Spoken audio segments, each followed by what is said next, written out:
Shalom, selamat pagi, salam sehat untuk kita semua dan tetap semangat.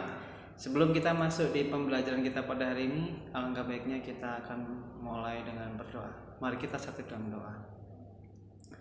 Terima kasih Tuhan untuk pagi hari ini, kami bersyukur dan terima kasih. Biarlah Tuhan senantiasa memberi kami kekuatan, kesehatan, dan kami akan siap untuk melaksanakan pembelajaran pada hari ini. Tuhan sertai dan Tuhan berkati. Hanya di dalam nama Tuhan Yesus kami berdoa dan mengucap syukur. Haleluya Tuhan. Amin. Untuk pembelajaran pada hari ini, Mr. Hari akan melanjutkan di bab yang terakhir ya, di pembelajaran di semester 1. Kita akan belajar di bab ke-9, yaitu hidup bergantung kepada Roh Kudus. Sekali lagi, bab yang ke-9 yaitu hidup yang bergantung kepada Roh Kudus. Di dalam bagian yang kedua yaitu pengharapan Kristen, minggu yang lalu kalau kalian masih ingat, di bab yang ke-6 kita belajar pengharapan Kristen. Di bab ke-7 sikap hidup berpengharapan. Di bab ke-8 yaitu hubungan iman dan pengharapan. Dan di bab ke-9 ini yang membuat kita memiliki pengharapan Kristen lebih lagi, yaitu hidup bergantung kepada Roh Kudus. Kalau kalian melihat atau membacanya nanti di Kisah Para Rasul pasal 2 ayat 1 sampai 47, di situ ada kisah tentang pencurahan Roh Kudus. Kalau kalian lebih lagi untuk mendalami materi kita pada hari ini, gimana peran Roh Kudus kepada orang-orang percaya. Dan Yohanes 1 ayat 12 sampai 15. Nanti Mr. Hari akan bacakan di ayat bacaan Alkitab di Yohanes 1 ayat 12 sampai 15. Kalau kalian nanti dapat untuk mendalami lebih lagi tentang Roh Kudus, yaitu kalian dapat membuka Alkitab kalian di Kisah Para Rasul pasal 2 ayat 1 sampai 47. Hari ini kita akan menyimak lebih lagi tentang Yohanes pasal 1 ayat 12 sampai 15 untuk lebih lagi mendalami peran Roh Kudus sebagai kepada orang-orang percaya. Kalian dapat melihatnya di Alkitab kalian masing-masing atau dapat melihat di PowerPoint yang dapat Mister berikan. Mister bacakan. Tetapi semua orang yang menerimanya diberi kuasa supaya menjadi anak-anak Allah, yaitu mereka yang percaya dalam namanya. Orang-orang yang diperanakkan bukan dari darah atau dari daging, bukan pula secara jasmani oleh keinginan seseorang laki-laki, melainkan dari Allah. Ini berbicara tentang Tuhan Yesus ya, bahwa Tuhan Yesus itu lahir bukan karena secara jasmani antara suami istri atau mungkin Yusuf dan Maria, tetapi oleh perkenanan Roh Kudus. Jadi orang-orang diperanakan bukan dari darah atau dari daging, bukan pula secara jasmani atau keinginan seseorang laki-laki, melainkan dari Allah. Jadi Tuhan Yesus sendiri lahir karena memang dari Allah. Nah, di sini kita akan lebih lagi mendalami tentang Roh Kudus. Lanjut di ayat selanjutnya. Firman itu telah menjadi manusia, yaitu Tuhan Yesus sendiri, dan diam di antara kita, dan kita telah melihat kemuliaannya, yaitu kemuliaan yang diberikan kepadanya sebagai anak tunggal Bapa, penuh kasih karunia dan kebenaran. Yohanes memberi kesaksian tentang dia dan berseru katanya, inilah dia yang kumaksudkan ketika aku berkata, kemudian daripadaku akan datang dia yang telah mendahului aku, sebab dia telah ada sebelum aku. Nah, ini ayat ini dari konteksnya Yohanes 1 ayat 12 sampai 15. Di sini menceritakan tentang Tuhan Yesus itu sendiri, di mana sangat berperan penting kepada kita orang-orang percaya. Ketika kita percaya, ketika kita memiliki pengharapan Kristen di bagian yang kedua di semester 1 ini, di mana dari bab 6 sampai bab 9 ini kita diminta supaya ketika kita berpengharapan sesuatu hal yang kita harapkan kelak ke depan, masa depan kita, orang tua kita, atau mungkin pergumulan-pergumulan kita, bahkan bangsa kita, bangsa Indonesia, di bab ke-9 lebih lagi kita akan belajar tentang bagaimana ketika kita berpengharapan dan hidup kita itu bergantung kepada Roh Kudus. Tapi sebelumnya kita harus belajar bahwa ada pribadi yaitu Tuhan Yesus sendiri. Ketika kalau kita Mister belajar dari kemarin, kalau kalian menyimaknya di materi-materi sebelumnya, bagaimana Tuhan Yesus sudah mati untuk kita, Tuhan Yesus sudah lahir ya. Yang pertama lahir untuk kita, mati untuk kita, bangkit untuk kita, dan bahkan setelah dia bangkit, dia memberikan jaminan yaitu Roh Kudus di dalam kehidupan kita sebagai orang-orang percaya sampai sekarang ini, bahwa Roh Kudus tinggal dalam kehidupan kita. Itu sebabnya ketika kita percaya kepada Tuhan Yesus, dan Tuhan Yesus sendiri memberikan Roh Kudus itu kepada kita setiap orang-orang percaya, supaya kita senantiasa bergantung kepadanya, yaitu bergantung kepada pribadi Roh Kudus itu, supaya kita benar-benar lebih lagi berpengharapan di dalam kehidupan ini. Nah, untuk lebih lagi memahami atau lebih lagi mendalami bagaimana pentingnya Roh Kudus bagi remaja Kristen, kalian dapat melihat atau di bacaan Alkitab kalian masing-masing di halaman 49 ya, di buku paketnya. Di situ ada 1 Samuel pasal 10 ayat 6 sampai 12. Ada 1 Samuel 15 ayat 20 sampai 31 dan Kisah Para Rasul 1 ayat 14 sampai 16 dan Roma 8 ayat 1 sampai 8. Tetapi Mr. Hari akan memberikan satu contoh di dalam Roma pasal 8 ayat 1 sampai 8. Bagaimana pentingnya Roh Kudus bagi orang Kristen atau kita sebagai remaja Kristen. Nah, judulnya adalah Hidup oleh Roh. Kalau kalian menyimaknya, membacanya, kalian dapat melihatnya di Roma pasal 8 ayat 1 sampai 8 ya. Di situ kita bisa melihat pada perikop sebelumnya bahwa Paulus menyingkapi tentang pergumulannya akan dosa dan hidup benar. Jadi pada waktu itu Paulus, kalau kan membaca ayat itu, hidup Paulus itu dia bergumul ya tentang dosanya yang begitu dia lakukan selama dia hidup, dan bagaimana dia berusaha untuk hidup benar di dalam Tuhan. Ternyata penting sekali, dan dia memberikan jawaban terhadap kedua pergumulan tersebut, hidup di dalam dosa dan hidup pengen sesuatu yang benar.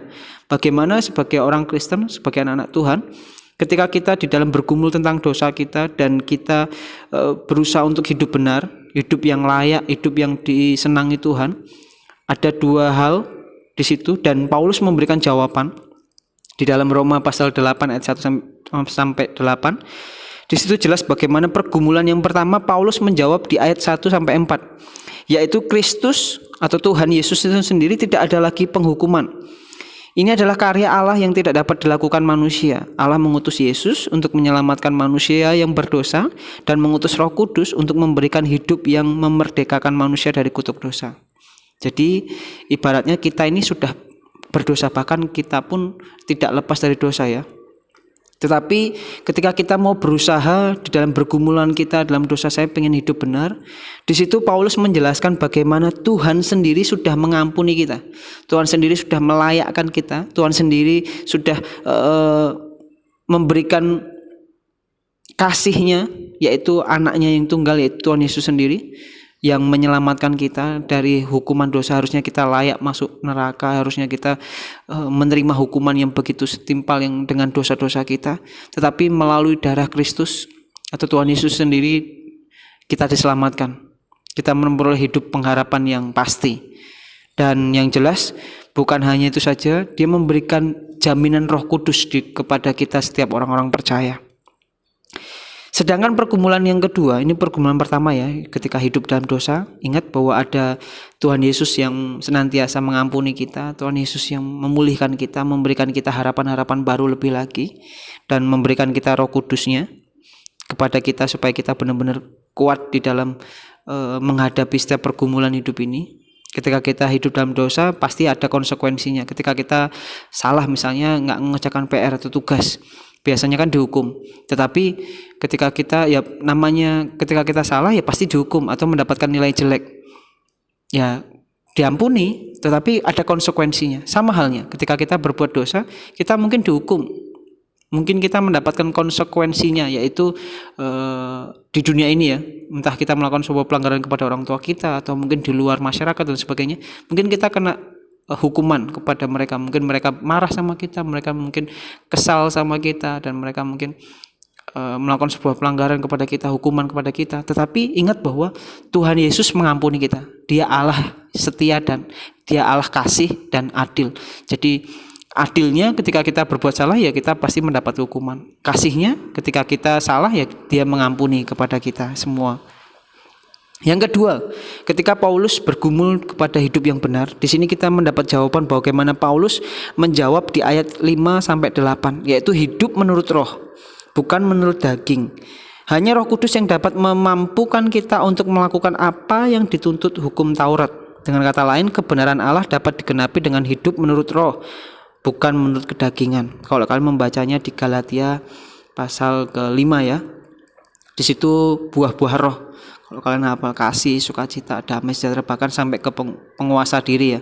Bagaimana hidup kita senantiasa berusaha untuk berbuat kasih, berbuat lemah lembut dan sebagainya, sampai di titik di mana kita menguasai diri kita benar-benar semampu mungkin terhadap dosa ya. Itulah sebabnya ketika kita bergumul masalah dosa ini atau hidup benar, yang pertama tuh Paulus memberikan jawaban inspirasi buat kita supaya kita senantiasa mendapatkan kasih Tuhan, mendapatkan pengampunan daripada Tuhan, tetapi kita tetap mendapatkan konsekuensinya. Tidak masalah, tapi yang setidaknya kita tidak mendapatkan hukuman sampai kekekalan nanti. Dan yang kedua, di mana Paulus juga memberikan jawaban yang sangat real, sangat tepat bagaimana ketika kita hidup benar, yaitu kita diberikan Roh Kudus. Roh itu, dan kita hidup oleh roh yang diberikan semangat, kekuatan yang baru lebih lagi. Di situ Paulus supaya ketika kita ingin hidup benar, mari kita mau bergantung sepenuhnya kepada Roh Kudus. Nah, lanjut, bagaimana lebih lagi di dalam pengajarannya Paulus menekankan hal ini sangat penting karena adalah pengajaran yang sangat mendasar bagi iman Kristiani kita, di mana Allah memerdekakan kita dari dosa dan mengutus Yesus Kristus mati untuk kita. Allah juga memampukan kita untuk hidup kudus dan benar seturut dengan kehendaknya dengan mengutus Roh Kudus yang berdiam diri kepada kita ya. Dengan demikian pergumulan terhadap dosa dan hidup benar pun terselesaikan oleh karya Allah. Jadi hidup kita yang penuh dengan dosa Tuhan sudah ampuni. Ketika kita ingin hidup benar, Tuhan sudah memberikan jaminan Roh Kudus itu kepada kita. Di mana tidaklah pemahaman ini menggugah hati kita, harusnya sangat menggugah hati kita ya. Harusnya kita lebih lagi berbalik kepada jalan yang benar, di mana Allah telah memfasilitasi segala yang terbaik bagi kita agar kita dapat hidup seturut dengan kehendak-Nya. Ia memberikan Yesus Kristus untuk menanggung dosa kita. Ia mencurahkan Roh Kudus untuk berdiam dalam kita. Ia bahkan memberikan firman-Nya sebagai panduan dalam kehidupan kita, sehingga kita supaya kita ya dapat hidup dalam roh dan kebenarannya, di mana penyertaan Allah atau penyertaannya adalah bagaimana respon kita terhadap Allah. Bagaimana Tuhan Yesus sendiri yang memberikan atau menyertai setiap kita. Ketika kita berbuat dosa, Tuhan ampuni. Ketika kita pengen hidup benar, Tuhan senantiasa memberikan Roh Kudus-Nya supaya kita senantiasa kuat di dalam Tuhan, supaya kita tetap terus hidup benar ya, tidak jatuh dalam dosa terus. Dan yang menarik adalah bagaimana respon kita setelah ini. Kita sudah tahu bagaimana ketika kita hidup di dalam dosa, kita diampuni, dan bagaimana ketika kita hidup benar, apakah kita sesuai dengan bab ke-9 mengatakan bahwa hidup kita bergantung kepada Roh Kudus. Ini yang menjadi perenungan buat hidup kita, kalian semua, kita semua, bahkan Mister secara pribadi. Bagaimana kita senantiasa ingin lebih lagi mendekatkan kepada Tuhan supaya kita senantiasa bergantung sepenuhnya kepada Roh Kudus. Tuhan Yesus sudah ampuni kita. Dia sudah ada menyelamatkan kita, dia lahir untuk kita, dia mati untuk kita, dia bangkit untuk kita. Dan yang terpenting adalah bagaimana ketika kita hidup benar, apakah kita bergantung sepenuhnya kepada Roh Kudus. Dan biarlah materi kita pada hari ini di bab ke-9 supaya menjadi berkat buat kita semua dan kita senantiasa bisa menjadi pelaku-pelaku firman Tuhan. Dan jika ada pertanyaan, kalian dapat WA kepada Mister secara pribadi atau sharing atau apapun itu, Mister akan terbuka pada kalian semua bagaimana kita senantiasa hidup bergantung kepada Roh Kudus. Itu saja yang dapat Mister berikan. Tetap semangat belajar. Tuhan Yesus memberkati.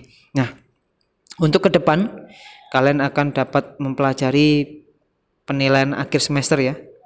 Jadi ada beberapa yang Mister akan sharingkan.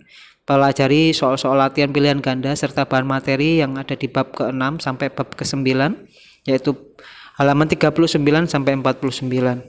Itu sebabnya tetap semangat, Tuhan Yesus memberkati dan menyertai kita semua. Amin.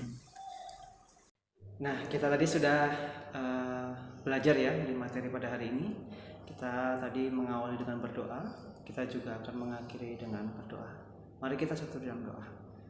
Terima kasih Tuhan untuk pagi hari ini. Kami bersyukur dan terima kasih karena Tuhan senantiasa menolong kami dan menopang kami.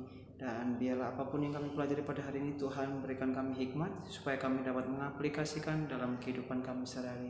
Berkati kedua orang tua kami juga Tuhan yang saat ini bekerja. Terima kasih di dalam nama Tuhan Yesus. Haleluya Tuhan. Amin. Oke, sekali lagi tetap semangat, tetap jaga kesehatan dimanapun dan kapanpun kalian berada. Sekali lagi Tuhan Yesus memberkati untuk kita semua. See you next time. God bless you.